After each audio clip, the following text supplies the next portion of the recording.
Sweden में कोई ऐसा तोहफा जिसकी मालियत 3 से 400 करोड़, जो कि बहुत मामूली रकम बनती है पाकिस्तानी, अगर उस तक हो तो उसे हुकूमत को वापस लौटाया जाता है। जिस बेदर्दी से तोशाखानों को लूटा गया माजी में, गाड़ियां तक निकाल ली।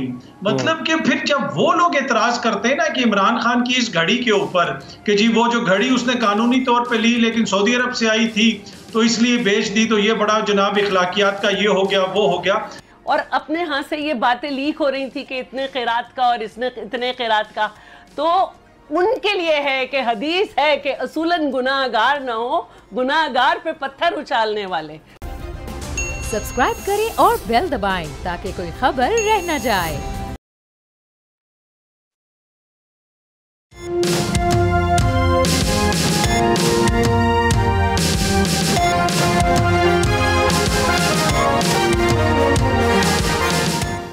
अस्सलाम वालेकुम, मैं हूं आपके साथ अमीर अब्बास और आप देख रहे हैं तब्दीली। अब से कुछ घंटे पहले इमरान खान साहब ने ऐलान कर दिया कि वो 26 नवंबर को बरोज़ हफ्ता, आज से ठीक एक हफ्ते के बाद इस्लामाबाद और रावलपिंडी में दाखिल होंगे अपने लॉन्ग मार्च के साथ। ये जो हफ्ता गुजरा ये इमरान खान साहब के तोशाखाना स्कैंडल से मुतल्लिक काफ़ी गर्म रहा।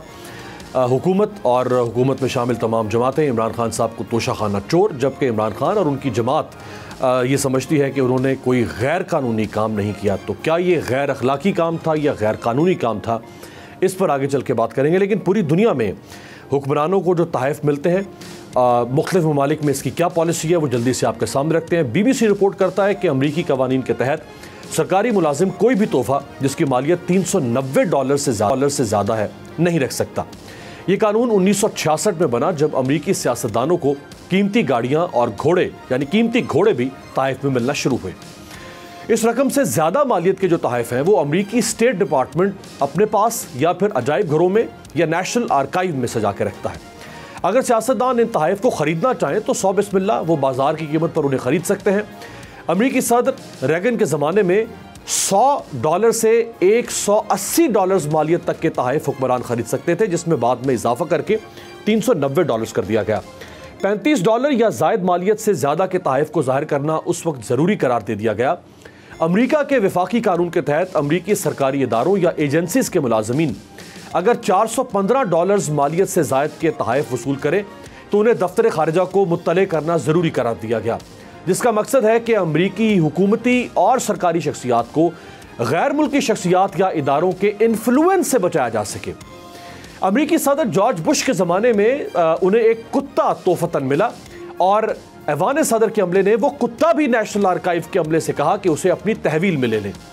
अगर बरतानिया की बात करें तो वहाँ वज़ीर आज़म समेत तमाम सरकारी शख्सियात को मिलने वाले तहफ़ को न सिर्फ डिक्लेयर किया जाता है बल्कि उसे एक रजिस्टर है जिसे कहा जाता है मेंबर्स फाइनेंशियल इंटरेस्ट रिपोर्ट, उसमें उसे दर्ज किया जाता है और इसको माहाना बुनियादों पर अपडेट किया जाता है और इन तमाम हक़ाइक़ को आवाम के सामने रखा जाता है ताकि कुछ भी कौम से खुफिया न रहे। यही रिवायत हमें फिनलैंड, डेनमार्क, स्वीडन और नॉर्वे समेत कई ममालिक में नजर आती है। स्वीडन में कोई ऐसा तोहफा जिसकी मालियत 3 से 400 करोड़, जो कि बहुत मामूली रकम बनती है पाकिस्तानी, अगर उस तक हो तो उसे हुकूमत को वापस लौटाया जाता है। स्विट्जरलैंड में सरकारी अफसरान को दुनिया भर से जो तहफ़ मिलते हैं उन्हें नेशनल म्यूजियम है ज़्यूरिख में, वहाँ सजा दिया जाता है। इंग्लैंड की सरकारी पॉलिसी के मुताबिक हर रुकने पार्लियामेंट पर लाजिम है कि वो 100 पाउंड से ज़ायद मालियत की किसी भी आमदन या रकम की वसूली को डिक्लेयर करेगा। किसी किस्म की भी इमदादी, खैराती रकम या कोई ऐसी शय जो 500 पाउंड मालियत के बराबर या उससे ज़्यादा हो उसे ज़ाहिर करना लाजिम है। अगर हम भारत जैसे अपने ही जैसे मुल्क की बात करें तो वज़ीर आज़म नरेंद्र मोदी ने इस बात का खुद जिक्र किया कि जब वो गुजरात के वज़ीर आला थे तो उन्हें चांदी की तलवार, कीमती पेंटिंग्स, कीमती शॉल समेत कई अशिया बतौर तोहफा मिली जिन्हें उन्होंने तोशाखाने में जमा करवाया। बाद में उनकी ऑक्शन हुई 100 करोड़ भारतीय रुपए में, जो कि हमसे बहुत ज़्यादा पैसा बनता है, उसमें फ़रोख्त किया गया और उस रकम को बच्चियों की तालीम पर सर्फ किया गया। अगर ऑस्ट्रेलिया की बात करें तो वहाँ वज़ीर आज़म से लेकर तमाम हुकूमती शख्सियात और उनके ख़ानदान के अफराद को भी अगर गैर मुल्की हुकूमतों से बैरूनी दौरों पर कुछ तहफ़ मिले, जैसा कि इमरान खान साहब के साथ फर्स्ट लेडी को भी मिले थे, इसी तरह अगर हुकूमती शख्सियत और उसके ख़ानदान के एक फ़र्द को भी मिले और उसकी मालियत $750 ऑस्ट्रेलियन से ज़्यादा हो तो उसे वापस करना लाजिम है।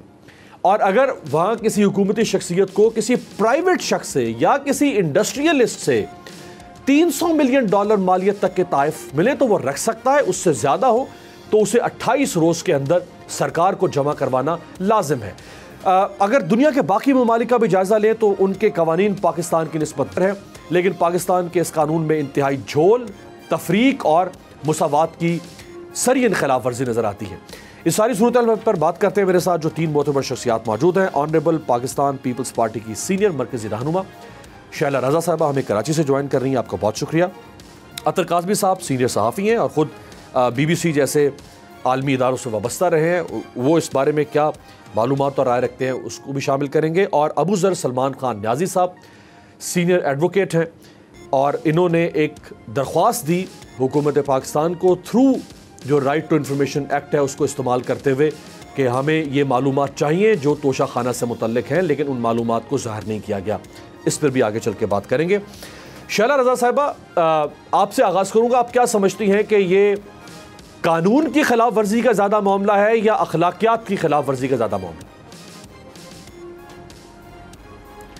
बहुत शुक्रिया आमिर अब्बास साहब। देखिए, आपने बहुत सारे ममालिक का ज़िक्र किया कि वहाँ पे क्या कानून है।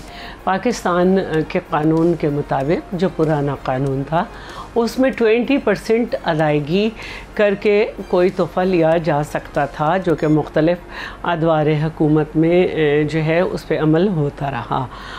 फिर खान साहब के दौरे हुकूमत में 20% से इसको इंक्रीज़ किया गया। और मैं तो ये समझती हूँ कि खान साहब चूँकि मगरिब को सबसे ज़्यादा जानते हैं तो और बरतानिया वगैरह का भी जिक्र करते रहते हैं कि लेजिस्लेशन ही तो थी, खान साहब इसको ख़त्म कर देते और कहते कि नहीं, मैं मगरिब को सबसे ज़्यादा जानता हूँ और ज़्यादा अच्छी चीज़ ये है कि ये ना हो, क्योंकि पहला कानून भी पार्लियामेंट का बनाया हुआ है, इनके ज़माने में जो अमेंडमेंट हुई वो भी, और अच्छी बात है कि इसको ख़त्म कर दिया जाए, इस पर भी गौर किया जा रहा है, ख्वाजा आसिफ ने कहा। तो ये पार्लियामेंट का राइट है। लेकिन यहाँ पे जो बात है वो ये है कि खान साहब ने जो है बाकायदा जो एक ऐसी हम कह सकते हैं कि घड़ी थी, एक तो उसको पता नहीं कौन सी घड़ी थी कि वो घड़ी जो है वो हर वक्त औकात दिखा रही है कि उसकी जिसकी मार्केट वैल्यू तय नहीं हुई थी, वो एक स्पेशल गिफ्ट था, उसकी उन्होंने जो कीमत लगाई तो उस पर जो सबसे अच्छा तबसरा लगा मुझे कि खान साहब के दौर में हीरे की कीमत तो 2500 हो गई, लेकिन ब्लड प्रेशर की दवा की कीमत 5000 हो गई। तो बहुत ही उसकी वैल्यू जो है वो कम लगा के ख़रीदी गई, फिर बहुत ज़्यादा वैल्यू में उसे बेच दिया गया। और फिर और बहुत सी इस तरह की बातें कि कुछ लोग कहते हैं, मैं नहीं कहती, कि FBR के में जो है उसके रिटर्न्स में जो है उन सब में उनका ज़िक्र नहीं किया गया जो उन्होंने उस पर प्रॉफिट लिया। बात जो है वो ये नहीं है कि पंजाब में बेचा या कहाँ बेचा या उसकी कम कीमत लगाई गई, या वो असल बात ये है कि देखिए चोरी जो है वो चोरी होती है। और इमरान साहब जिनकी पूरी ज़िंदगी इसमें गुजरी है कि वो अपने अपोनेंट को चोर डाकू कहते हैं और अपने लिए वो सादिक और अमीन कहलवाना चाहते हैं, उसकी सनद लेते हैं लोगों से, अपने जैसों से, और फिर वो उनका राग भी अलापते हैं, उनसे ये होना जो है ना वो और मायने रखता है। और फिर अच्छा, किसी मुल्क का सरबराह आप ये नहीं कह रहे कि जो उनसे तवक्कुआत है, वो तवक्कुआत कुछ और थी और उनको वो कंडक्ट नहीं शो करना चाहिए था। अतर काज़मी साहब, देखिए 2-3 चीजें सामने आ रही हैं जो शैला साहब फरमा रही हैं, और यूं तो मैं जुमले को कंप्लीट कर दूं,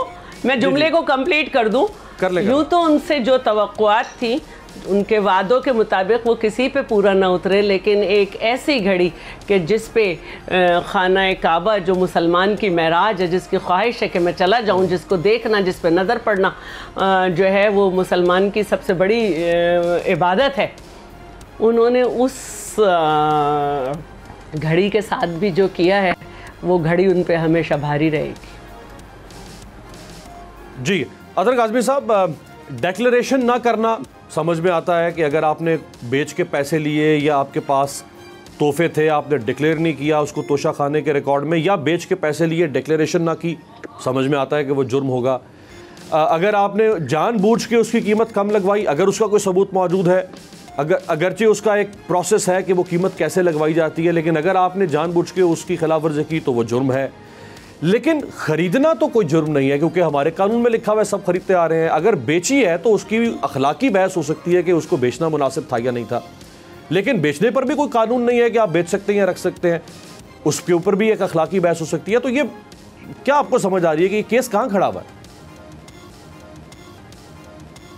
देखिए, जो आपने कानूनी नुक्ता बताया उसी के मुताबिक है। तोशाखाना के रूल्स इस वक्त मेरे पास पड़े हुए, और वो मैंने पूरे उसके रूल्स पढ़े। वहां पे बेचने के ऊपर बिल्कुल वो खामोश है, उसमें कोई ऐसी चीज नहीं है जो जिसमें ममानत हो। लेकिन देखिए, इखलाकी, जिस तरह आपने दीगर ममालिक के कानून बताए ना, जब हम BBC में काम करते थे तो बतौर सहाफ़ी आप किसी के पास किसी के खर्चे पे जाके रह भी नहीं सकते, किसी ऐसी प्रेस कॉन्फ्रेंस में, किसी ऐसी कॉन्फ्रेंस में शिरकत नहीं कर सकते जहां पे मुंतज़मीन आपका खर्चा उठा रहे हैं, क्योंकि कॉन्फ्लिक्ट ऑफ इंटरेस्ट हो जाएगा। तो उनकी अखलाकियात तो बहुत सारी चीज़ों में ऐसी हैं। जहाँ तक ये घड़ी बेचने का ताल्लुक है, मेरे ख्याल में खान साहब को नहीं लेनी चाहिए थी, टू बी ऑनेस्ट। और ना ही खान साहब, मुझे जो मेरी समझ है और जो जितनी मेरे पास इतलात हैं, ना ही उनको इस तरह की कोई शौक है, ना ही उन्होंने कोई इस तरह की चीज़ अपने पास रखी। अगर इमरान खान प्लास्टिक की घड़ी पहन के भी अगर आज ऑक्शन पे लगा देंगे ना, तो मैं आपको गारंटी देता हूँ कि वो 50 करोड़ रुपए की बिक जाएगी। अगर उससे कम बिकी तो आप मुझे पकड़ लीजिएगा। तो इमरान खान को तो शौक नहीं, लेकिन उनके जो आगे पीछे लोग हैं जिन्होंने ये किया है, खान साहब को उनसे पूछना चाहिए। इखलाकी तौर पे ऐसा नहीं होना चाहिए। बाकी जहां तक तोहफों का ताल्लुक है, तोहफे जिस तरह आपने दीगर ममालिक में बताया कि तमाम सरकारी मुलाजमीन, जो भी सरकारी अफसरान हैं जो बैरून मुल्क जाते हैं, उनको जो तोहफे मिलते हैं उसका रिकॉर्ड होना चाहिए। और या तो इसको आप रख लें स्टेट के, या फिर स्टेट इसको ऑक्शन कर दे, किसी को ये तोहफा नहीं मिलना चाहिए। लेकिन इशू यहाँ पे जो है, जिस तरह शैला रजा साहिबा ने बताया और इमरान खान साहब का बताया कि उन्होंने ये ले लिया, मतलब कि I don't know what to say, to be honest. मतलब आप तोशा खाना की आपने डिटेल्स देखी हैं? आमिर मतीन साहब ने उस दिन कुछ चीजें शेयर की हैं, अबू जर सुलेमान साहब यहाँ पे बैठे हुए हैं, और उन्होंने भी एक दी भी एप्लीकेशन, और वो तोशा खाना की डिटेल्स कोई शेयर नहीं कर रहा। ऑल्दो कि इंफॉर्मेशन कमीशन ऑफ पाकिस्तान ने भी उस पर रूलिंग दे दी है। जिस बेदर्दी से तोशा खाना को लूटा गया माजी में, गाड़ियां तक निकाल ली। मतलब कि फिर जब वो लोग एतराज करते हैं ना कि इमरान खान की इस घड़ी के ऊपर कि जी वो जो घड़ी उसने कानूनी तौर पे ली लेकिन सऊदी अरब से आई थी तो इसलिए बेच दी, तो ये बड़ा जनाब इखलाकियात का ये हो गया वो हो गया। मतलब यहाँ पे आप लोगों ने छोड़ा क्या है? सिंध के अंदर 400 गाड़ियां गायब हो गई जनाब। एक दफा पता चला कि गाड़ियों का रिकॉर्ड ही नहीं मिल रहा। बिलावल हाउस के आगे पीछे जो जायदादें हैं वो किस तरह खरीदी गई। मतलब इसमें इतनी है ना कि जब ये मसला होता है ना कि जब ये लोग उसके ऊपर क्रिटिसाइज करते हैं तो फिर आगे से अवाम जो है वो कहती है कि यार जब ये क्रिटिसाइज कर रहे हैं और इनका अपना क्या कंडक्ट है, क्या जरदारी साहब ने तोशा खाने से गाड़ी नहीं निकलवाई? कोई कह दे इधर आके चैलेंज कर दे जी।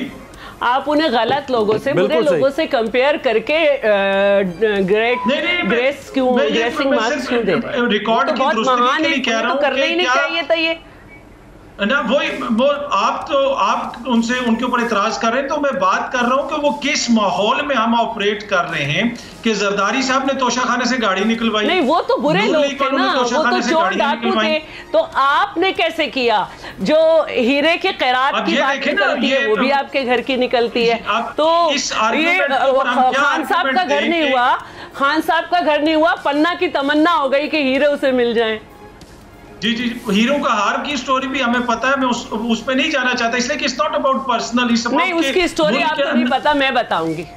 नहीं, वो हमने बड़ी स्टोरियां सुनी है। हम 1970 से आप लोग स्टोरियां सुन रहे हैं, रोटी कपड़ा और मकान की बहुत स्टोरियां आप लोगों ने सुनाई है। आप सुन रहे हैं, मैं उसका कानूनी फैसला बताऊंगी। अच्छा, मैं उसका चले वो शायद मोहतरमा का मैं अपनी बात रिपीट कर लूं। वो गिलानी साहब के जमाने में वो हीरो का हार का मैं कानूनी फैसला बताऊंगी। नहीं, मैं दोनों का फैसला बताऊंगी।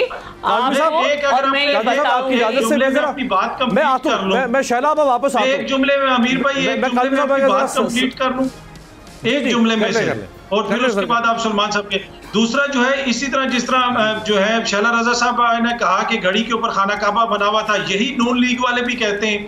भाई नून लीग वालों को सऊदी अरब की हुकूमत ने शरीफ खानदान को वहां पे सरजमीन पे जमीन अलॉट की, जमीन दी, इन्होंने बाद में वो जमीन और मिल बेच दी और लंदन में कहते हैं कि जनाब उससे हमने फ्लैट ले लिए। तो उसके ऊपर उनको कुछ नहीं हुआ, रखनी चाहिए थी ना वो पाक जमीन अपने पास। तो ये किस इखलाकियात की बात करते हैं? हाँ, जो इमरान खान ने घड़ी बेची, नहीं बेचनी चाहिए थी, लेकिन जो लोग इल्जाम लगा रहे हैं उसके ऊपर मुझे एतराज है कि उनके पास इतनी मॉरल अथॉरिटी नहीं है कि वो इनके ऊपर इल्जाम लगाएं। बिल्कुल ठीक है, आपका पॉइंट ये है, आपका पॉइंट मैं समअप कर रहा हूं, वो ये है कि इमरान खान साहब ने नामुनासिब या गलत काम किया, लेकिन ये इल्जाम वो लगाएं जिन्होंने ये काम खुद ना किया हो, वो ना लगाएं जो खुद इसमें रंगे हुए। अबू ज़र सलमान खान नियाज़ी साहब, ज़रा बताएं कि आपने इस मौजूदा हुकूमत को एक दरख्वास्त लिखी through information right to information act के 1947 से लेकर अब तक जितने वज़राए आज़म आए और सदूर सारी तोशाखाना तफसीलात अवाम के सामने रखी जाएं, उस दरख्वास्त का क्या अंजाम हुआ?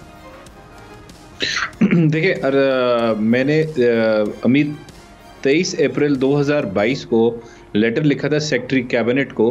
ये जो आप बता रहे हैं 1947 से लेकर 2022 तक जितने सदूर रहे हैं और जितने वज़ीर आज़म रहे हैं, उन्होंने तोशाखाना से जितने गिफ्ट लिए हैं और उसके मद में जितने पैसे दिए हैं और उस आइटम की क्या वैल्यू असेस हुई थी और क्या उसकी उस वक्त मार्केट वैल्यू थी, ये सारी डिटेल्स हैं under right to information act और आर्टिकल 19A आपका कॉन्स्टिट्यूशन का, जो राइट टू इंफॉर्मेशन का कॉन्स्टिट्यूशनल राइट आपका प्रोटेक्ट भी करता है। मुझे सेक्रेटरी कैबिनेट ने रिप्लाई किया 28 अप्रैल को कि जी ये क्लासिफाइड इंफॉर्मेशन है, ये हम नहीं दे सकते। और keeping in mind the fact कि ऑलरेडी इमरान खान के इसमें क्या क्लासिफिकेशन है? जी, पहले उन्होंने ये कहा क्लासिफाइड इंफॉर्मेशन है, और keeping in mind the fact कि इमरान खान के केस का ऑलरेडी फैसला आ चुका था, उनकी तोशाखाना डिटेल्स ऑलरेडी रिलीज हो चुकी थी, उस वक्त क्लासिफाइड नहीं था। अच्छा, उसके बाद I went to the information commission of Pakistan, मैंने अपील फाइल की जो लॉ में प्रोवाइडेड है। तो इंफॉर्मेशन कमीशन ने कहा क्योंकि हम इमरान खान साहब के केस में ये फैसला दे चुके हैं, तो इस वजह से हम बाकियों में भी रूल ऑफ कंसिस्टेंसी के तहत यही फैसला दे रहे हैं। उन्होंने 30 जून 2022 को फैसला दिया कि सारी इंफॉर्मेशन जो मुझे प्रोवाइड कर दी जाए। तो उसके बाद वो दिन है और आज का दिन है, अब तक मुझे कोई इन्फॉर्मेशन नहीं मिली। मैं कंटेम्प्ट पिटीशन फाइल कर चुका हूँ, इस वक्त पेंडिंग है, उसमें कंटेम्प्ट में 2 डेट्स हो चुकी है, अभी नेक्स्ट डेट 1 हफ्ते बाद है। तो आई एम होपफुल, देखिए उसमें क्या प्रोसीडिंग्स होती है। अगर नहीं देंगे तो फिर I will go to the high court, high court से भी काम नहीं हुआ then I will go to the supreme court. लेकिन ये इन्फॉर्मेशन जो है बहुत ज़रूरी है निकलना। अच्छा, एक आपकी इजाज़त से सलमान साहब, एक ब्रेक, वापसी पे आप ही के पास आऊँगा। सबसे पहले तो ये बड़ा भोंडा किस्म का जवाब है जिसने भी दिया होगा कि क्लासिफाइड इन्फॉर्मेशन है, यानी एक पब्लिक ऑफिस होल्डर को बाहर से कुछ मिल रहा है और क्लासिफाइड इन्फॉर्मेशन, और यही हुकूमत इमरान खान की इन्फॉर्मेशन खुद रिलीज़ कर रही है कि ये घड़ियाँ और ये चीज़ें इमरान खान ने ली और बाकी साबिका जो है उनकी क्लासिफाइड। ये कैसा इबाम है इसमें? एक ब्रेक के बाद।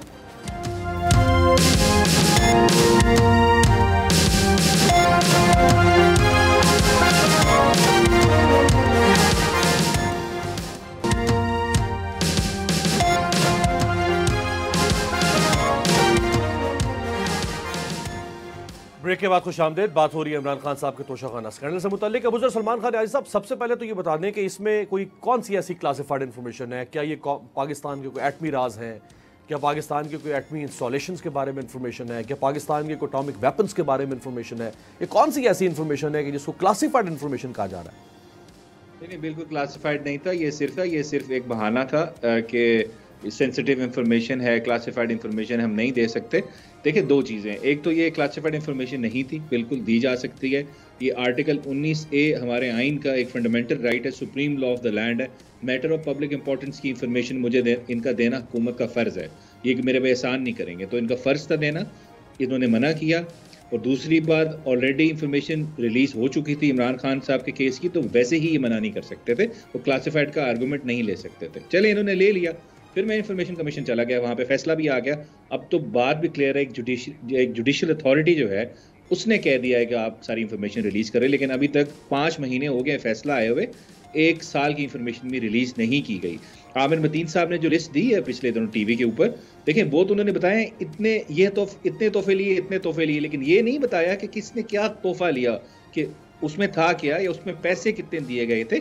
काफ़ी चीज़ें हैं जो अभी रिकॉर्ड पे आनी है, और जब 47 से आएगा तो यहाँ पे बहुत लोग जो हमें बताते हैं कि हमने बहुत ईमानदारी से काम किया, काफ़ी लोगों के चेहरे जो है सामने आएंगे। इसमें देखिए किसी पार्टी का इशू नहीं है, एक दफ़ा सबका आ जाए। उसमें हमारे काफ़ी फौजी डिक्टेटर भी रहे हैं पावर में, 10-10 साल उन्होंने यहाँ पे पावर में रहे हैं, तोहफे लिए सबको, जो सबकी डिटेल अयूब खान, परवेज मुशर्रफ, ज़ियाउल हक, इन सब ने जो लिया होगा वो भी रिकॉर्ड पर आ जाएगा। बिल्कुल सब कुछ आएगा, और काफ़ी लोग, मेरे ख्याल से इसमें बहुत ज़्यादा लोगों के पावर सर्कल्स के इंटरेस्ट हैं, इस वजह से बड़ा मुश्किल है ये इन्फॉर्मेशन निकालना, लेकिन हम इसमें अपनी कोशिश जारी रखेंगे और इंशाल्लाह हमें उम्मीद है इसमें मिलेगा। अच्छा अमीर, साथ आप लोगों की डिबेट चल रही थी मैडम शैला और अतर साहब की, कि ये कानूनी और इखलाकी चीज़, देखें मैं एक चीज़ क्लियर कर दूं, पहले भी जो तोशा खाना के रूल्स थे और अब जो 2018 में अमेंडमेंट आई थी जो कैबिनेट ने की थी, उसमें देखें तोशा खाना का जो तोहफा है उसमें लेने पे या उसको ख़रीदने पे कोई कानूनी कदगन नहीं है। हाँ एक बात, कानून में कोई ममानियत नहीं है और उसको दोबारा बेचने पे भी कोई ममानियत नहीं है, लेकिन इशू ये है क्या लेना चाहिए था, नहीं लेना चाहिए। दिस इज़ अबाउट मोरालिटी और इखलाकियात। हाँ इखलाकी तौर पर मेरी भी ये व्यू है जो अतर साहब का व्यू था कि नहीं लेना चाहिए था, लेकिन अगर जिस तरह शैला साहिबा कह रही हैं कि जी इमरान खान साहब को नहीं लेना चाहिए था क्योंकि उनसे वो एक्सपेक्ट करती हैं कि उनकी मोरालिटी बहुत ऊपर है, मेरे ख्याल से इस बात पे तो खान साहब को खुश होना चाहिए कि एटलीस्ट देखें उनकी ऑपोजिशन पार्टीज वाले जो लोग हैं वो भी उनसे अच्छी अखलाकियात एक्सपेक्ट करते हैं, उनको बेहतर समझते हैं। तो मेरे ख्याल से मेरा व्यू पॉइंट ये इनको नहीं लेना चाहिए था तोहफा, लेकिन उसमें कानून में कोई जुर्म नहीं हुआ, ना इसमें कोई नैब का केस बन सकता, ना FIA का केस बन सकता, या कोई पाकिस्तान के ताज़ीरात पाकिस्तान के तहत या नैब के कानून के तहत कोई जुर्म नहीं हुआ कि उन्होंने अगर तोहफा लिया। ये एक इखलाकी बहस है, उसको आप जिस हद तक लेके जाना चाहें उसको आप लेके जा सकते हैं। राइट शैला साहब, दो सवालात आपसे। एक तो ये कि अब चूंकि ये जैसा तैसा भी है, इमरान खान की वजह से एक स्कैंडल उठा, अब ये एक राइट टाइम है, आपकी हुकूमत ये क्रेडिट ले सकती है कि हमेशा हमेशा के लिए इस कानून को तब्दील या ख़त्म कर दिया जाए। और दूसरा ये कि साबिका वज़ीर आज़म और सदूक उनकी इंफॉर्मेशन पब्लिक करने में क्या कबाल? हाँ अच्छा पहले तो मैं ये कहना चाहती हूँ कि देखिए हमें क्या एक्सपेक्टेशंस थी वो हमें पता है, क्योंकि जरदारी साहब ने कहा था कि ये खुद अपने खत से गिरेंगे। वही हुआ कि उनके लोगों ने साथ छोड़ दिया। हम सियासी लोग हैं, हमें मालूम है 1 करोड़ घर नहीं बनाए जा सकते थे, 50 लाख नौकरियां नहीं दी जा सकती थी। ऐसा नहीं हो सकता था कि पाकिस्तान IMF के पास ना जाए। हमें उनकी सलाहियतें पता हैं कि 10 साल में 2 हुकूमतों ने जो कर्जे लिए उन्होंने लिया। जब पाक पटन का हटाया गया था हमें पता था, जब IGs हटाए जा रहे थे हमें पता था। हमें मालूम है कि जब पहले बात की गई तो आसिम मुनीर को हटाया गया। तो हमारी एक्सपेक्टेशंस पे बात ना करें। हम ये कह रहे हैं कि वो जिस तरह की बड़ी बातें करते थे, तो उसके बाद क्योंकि वो कहते थे दूसरों को डाकू और चोर, दूसरे उन्हें नहीं कह रहे थे, वो कह रहे थे, और अपने हाथ से ये बातें लीक हो रही थी कि इतने खैरात का और इसने इतने खैरात का। तो उनके लिए है कि हदीस है कि असूलन गुनाहगार ना हो, गुनाहगार पे पत्थर उछालने वाले। खुद अपने आंख का शैतीर तो जरा देखें, किसी दूसरों की आंख से कंकर निकालने वाले। तो ये उनके लिए है, हमारे लिए नहीं है। हमें तो आप कुछ भी कहते रहो, चोर डाकू, साबित कुछ नहीं कर सके आप। तो ये उनके लिए है। और असल बात ये नहीं है कि दूसरों ने लिया था, दूसरों पे भी साबित करें कि उन्होंने 20% अदा किए थे या नहीं। असल बात यह है कि हीरे की कीमत बता दे मुझे, जो उस घड़ी में लगे हुए, जो उस पेन में, जो उस कपलिंग में, जो उस हार में या उसमें, कि उन्होंने कीमत क्या लगाई। क्या वो कानून के मुताबिक खरीदा, जबकि अमेंड कर उस वक्त तो अमेंड नहीं हुआ था। 20% के हिसाब से जो उसमें हीरे लगे हुए, उसमें एक हीरे की कीमत उन्होंने क्या रखी। तो बात जो हो रही है वो ये नहीं हो रही है कि उन्होंने लिया तोशा खाना से। बराए करम बात को ट्विस्ट ना करें। बात ये हो रही है कि उन्होंने कीमत भी कम लगाई और रियासत मदीना के दाई ने तोहफे को बेच दिया, चाहे कानून हो या ना हो, ठीक है, तोहफे को बेच दिया ज्यादा कीमत में जितने में खरीदा था। और दूसरी बात जो है, मैं एक बात करूंगी कि दोबारा से जब राइट ऑफ इंफॉर्मेशन का कानून है तो उस सहाफ़ी को भी याद रखें जिसे खान साहब के ज़माने में निशाने इबरत बनाया गया और इंफॉर्मेशन नहीं दी गई और बाकायदा वो तो गलत हो गया ना, कहते थे वो तो इमरान खान को तो हम कंडेम कर रहे हैं। एक मिनट अमीर अब्बास, आप ना देना दलील, आप ना दें। दूसरी बात ये है, मैं तो सवाल कर रहा हूँ कि अब आपकी हुकूमत में दरख्वास्त आई ना, आप पब्लिक कर दें।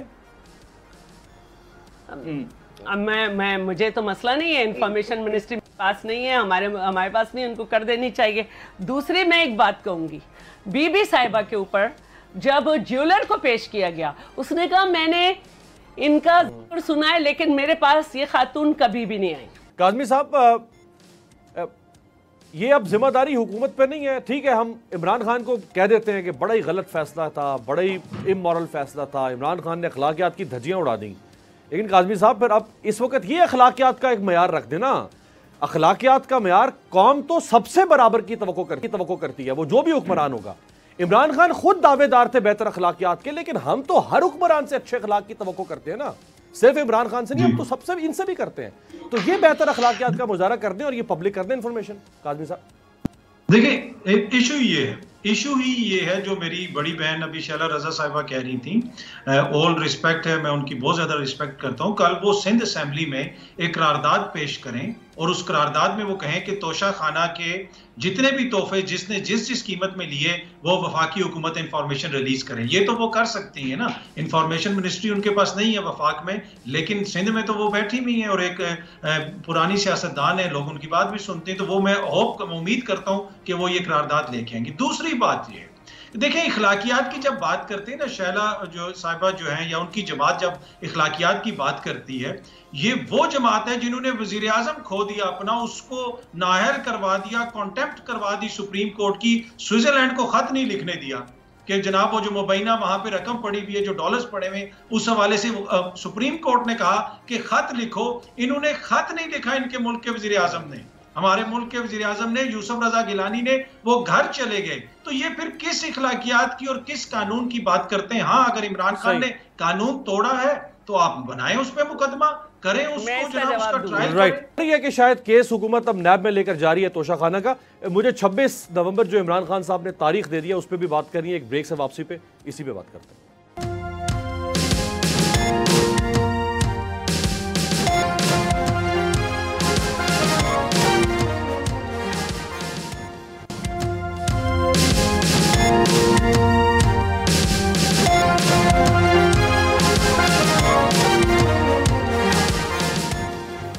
ब्रेक के बाद खुशामदीद प्रोग्राम के आखिरी हिस्से में। काज़मी साहब शॉर्टली आपसे, फिर मैं शैला साहब के पास ये सवाल लेके जाऊंगा। इमरान खान साहब ने 26 नवंबर का ऐलान कर दिया पहुंचने, ये ताखीर क्यों की है? क्या इस ताखीर का ताल्लुक आर्मी चीफ की अपॉइंटमेंट से है? क्योंकि बिल्कुल एन 29 नवंबर से 2 दिन पहले खान साहब पहुंचेंगे वहां। जी, मुझे भी यही लगता है जी। उनसे हमारी जो 2 दिन पहले मुलाकात हुई उसमें भी हमने ये क्वेश्चन किया कि आप कब पहुंचेंगे, तो उन्होंने कहा कि जो भी तैनाती का मामला है ये चीज़ हमने इनके ऊपर छोड़ दी है, ये खुद ही करें। और मुझे भी यही लगता है कि उन्होंने हुकूमत को एक तरह से स्पेस दे दी है कि आप ये तैनाती का मामला अपना करें आराम से, और उसके बाद मैं आऊँगा। और उसके बाद वो इसलिए आएंगे, तब तक फिर पता है उनको कि जब चेंज आने वाली होगी इंस्टीट्यूशन के अंदर भी, तो वो आके एक तरह से मैसेज देने की कोशिश करेंगे कि यहाँ से या तो हमने नया स्टार्ट लेना है या वही जो पुरानी कंट्रोवर्सी चल रही है उसी को आगे बढ़ाना है। अगर उसी को आगे बढ़ाया गया तो देख लें जनाब कि मेरे पीछे अवाम है और फिर वही बयानियां लेके हम आगे चलेंगे। तो मुझे यही लगता है कि वो एक तरह से ये सियासी मूव है और वो भी ये चाहते हैं कि जो भी ये तैनाती के मामलात हैं ये जो है ना हल हो जाएं और उसके बाद फिर आगे हम बढ़ें। शाला साहब, इंतजामात तो हैं इस्लामाबाद में, हम देख रहे हैं कंटेनर्स भी हैं, रिजर्व फोर्स भी है जिसमें रेंजर्स है, पुलिस है, बाकी भी आर्मी को भी रेड जोन में रखा गया है। अब इमरान खान साहब ने तारीख दे दी है और मेरा नहीं ख्याल कि अब वो इसको मजीद लिंगर ऑन करेंगे। अब वो 26 कह रहे हैं तो 26 से 27 को पहुंचेंगे। अब क्या हुकूमत फैसला करेगी? पहले तो मैं ये बता दूं कि पाकिस्तान का आईन ये इजाज़त नहीं देता कि आप सिटिंग सदर के खिलाफ इस तरह से मुकदमे में जाएं, ठीक है? तो स्विट्ज़रलैंड को किस तरह लिखा जाता। और एक वज़ीर आज़म ने अपने आइन को बचाया। और इसके अलावा आप फवाद चौधरी से पूछिएगा, वो आपको बताएंगे कि यूसुफ रजा गिलानी को सज़ा दी गई थी। वो बताएंगे आपको सेक्शन 5 में इस तरह से सज़ा नहीं बनती और नायलिन नहीं होती। तो आईन इजाज़त नहीं देता कि मुल्क के अंदर सदर के खिलाफ कार्रवाई हो, तो आप दूसरे मुल्क को लिखेंगे। फिर अब तो ठंडक पड़ जानी चाहिए, स्विस लीक्स आ चुकी हैं, उसमें तो जरदारी साहब का नाम ही नहीं है। दूसरी बात जो मुझे आपसे कहनी है, ये जो मैंने ये बुंदा पहना हुआ है ना, ये रहा, ये आपको पर्स लग रहा होगा, इसकी कीमत है 400 रुपए। और शायद मुझे इसलिए महंगा दे दिया हो कि मैं मिनिस्टर हूँ। इसकी कीमत है 400 रुपए। हिसाब लगाने वाले बता रहे हैं कि खान साहब ने जो चीजें बेची हैं उसमें हीरे की कीमत 575 रुपए लगाई गई है। ये जुल्म है या नहीं है, इखलाकी क्या, ये तो बच्चा कह सकता है कि ये क्या कर दिया खान साहब। अच्छा, दूसरी बात मुझे ये बतानी है, आपने कहा कि 26 नवंबर को आएंगे और तारीख दे रहे हैं, इससे आगे की वो तारीख दे नहीं सकते। उन्होंने जो कोशिश की थी वो खत्म हो गई। इस्टेब्लिशमेंट को आज उन्होंने फिर पुकारा है। वो आज भी ये समझते हैं कि इस्टेब्लिशमेंट जो है उन्हें लाई थी, अब फिर ले आएगी। आज उन्होंने फिर कहा है कि इस्टेब्लिशमेंट को क्या हुआ जो इन चोरों को और उन पर दोबारा इतबार कर रही है, भाई आप न्यूट्रल ना रहें। आज वो फिर रोए हैं। तो वो सब कुछ करके देख चुके और उनकी कुछ नहीं चली है। अब वो आएंगे, उन्होंने जो एक कैटेगरी है कि इनमें से जो है चीफ ऑफ आर्मी स्टाफ बनेंगे, उसको उन्होंने बदनाम करने की कोशिश की है, उस पर उंगली उठाई है। वो अपनी मेरिट पे आए हैं वो लोग, और अब उनके पास कोई चारा नहीं है कि वो कहें कि ओहो ये नाम आया, ये हमारे प्रेशर की वजह से आया है, हम कामयाब हो गए, धरना खत्म, अब हम जो है ना तारीख लेने के लिए दोबारा आएंगे इलेक्शन की। एक तो बात ये है। दूसरी बात जो है वो ये है, खान साहब से मैं दो बातें ज़रूर पूछूंगी कि क्या बोझदार आपकी मेरिट पे था, और दूसरी बात ये पूछूंगी, मेरिट तो आपकी पार्टी की बनती थी कि आपका वजीर आला हो। आपने पंजाब का वजीर आला 10 सीटों वाले को बना दिया, ये क्या मेरिट है आपकी? और ये आपकी मेरिट नहीं बनती थी कि आप जो है जिसको आप अपना चपरासी ना बनाना चाहें उसको वजीर रेलवे और वजीर दाखिला बना दिया। आपकी मेरिट ये बनती थी कि जब आपने साद रफीक के 3 जो है वो एक्सीडेंट हुए थे, तो आपने कहा था पहले साद रफीक इस्तीफा दे। तो आपने 100 एक्सीडेंट करवाने के बाद भी कभी शेख रशीद पे इंक्वायरी नहीं बिठाई, और ये मेरिट थी आपकी। तो खान साहब के पास अब कुछ नहीं रहा है, फेस सेविंग आएंगे, जैसे ऐलान होगा वो कहेंगे सही आदमी हमारी वजह से आया। जी अच्छा, इसमें छोटी सी चीज हमारे साथ सिर्फ इतना कि जो जी काज़मी साहब, छोटी सी बात ये कि जो शैला रजा साहिबा ने कहा कि 400 रुपए में एक हीरा बेचा है।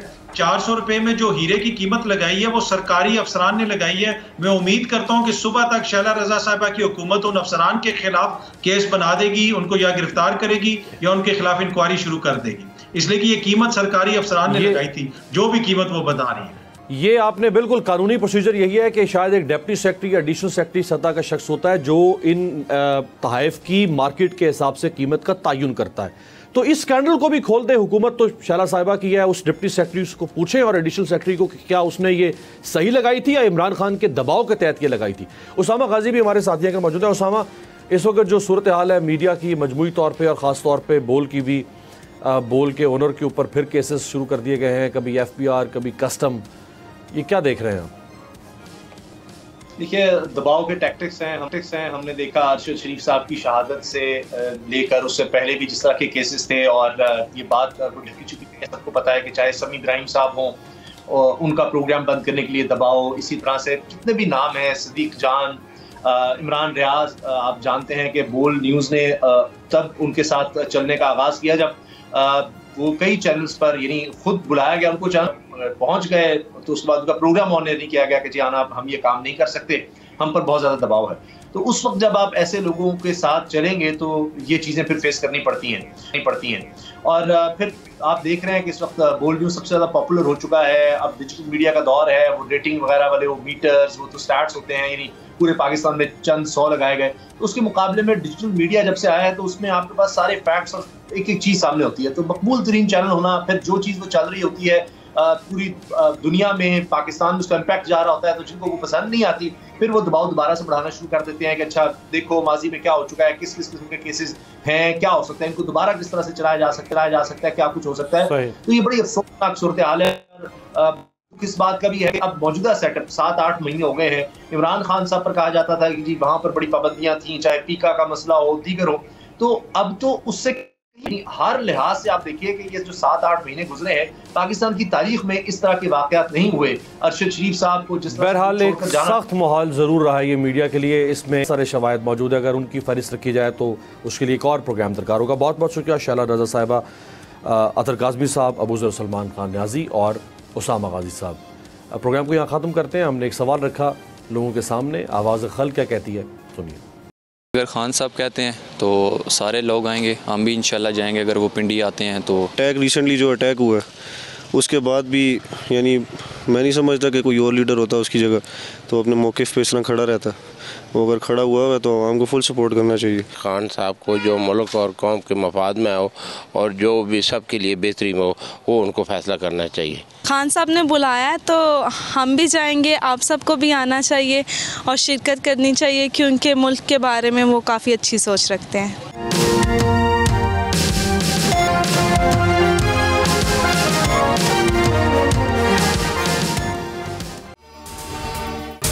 अगर आपको ये वीडियो पसंद आई है तो हमारे चैनल को सब्सक्राइब करें और बेल आइकॉन पर क्लिक करें।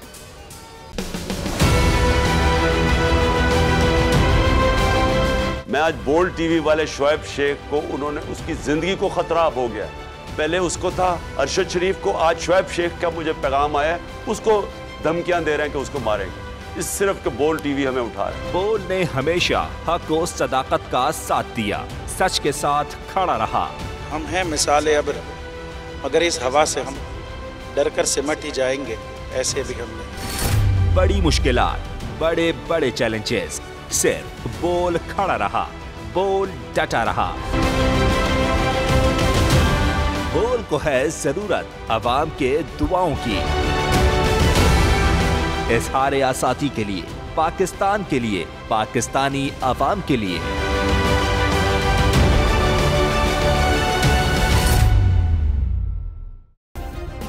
सब्सक्राइब करें और बेल दबाएं ताकि कोई खबर रह न जाए।